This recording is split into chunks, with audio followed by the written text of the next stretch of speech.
সবজি চাষে কীটনাশক ব্যবহার করে কৃষকরা, যা অনেক ক্ষেত্রে মানুষের কিডনির জন্য বিভিন্ন রোগ বালাইয়ের পার্শ্ব প্রতিক্রিয়া দেখা দেয়। এক্ষেত্রে এই কীটনাশক ব্যবহার করা কতটা শরীরসম্মত? কীটনাশকের ব্যাপারে শ্বাস করার সময়, ক্ষেত করার সময় জি বর্তমান যুগে যে সমস্ত কীটনাশকগুলো ব্যবহার করা হয়, জি আমের বাগানে, বিভিন্ন বাগানের মধ্যে, এগুলোর একটা যুক্তি আছে, এগুলোর একটা কি আছে, যুক্তি আছে।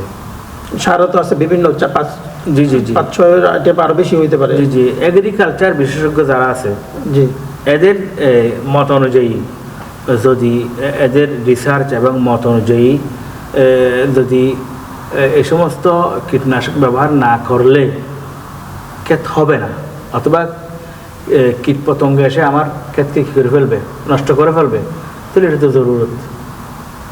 এটা কি জরুরত?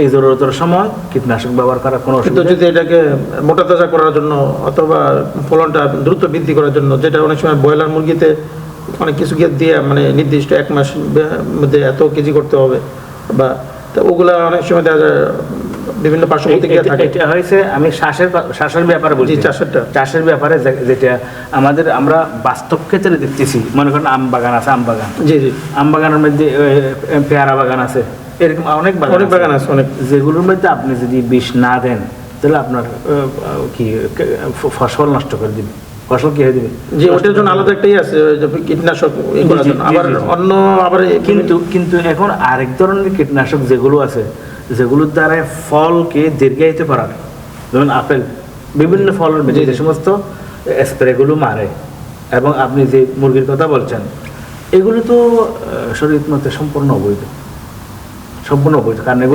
এগুলোর কারণে যে মানব জাতির স্বাস্থ্যকে ধ্বংস করে দেওয়া হচ্ছে। অর্থাৎ তাহলে আমরা খোলাসা যদি এভাবে বলি যে সারাংশ কথাটা, যে যেটাই প্রয়োগ করুক, সবজিতে করুক আর মুরগিতে করুক আর যেখানে করুক, যেটা মানুষের জন্য ক্ষতিকর হইতে পারে, এটা সম্পূর্ণ হারাম, সম্পূর্ণ হারাম। সম্পূর্ণ হারাম।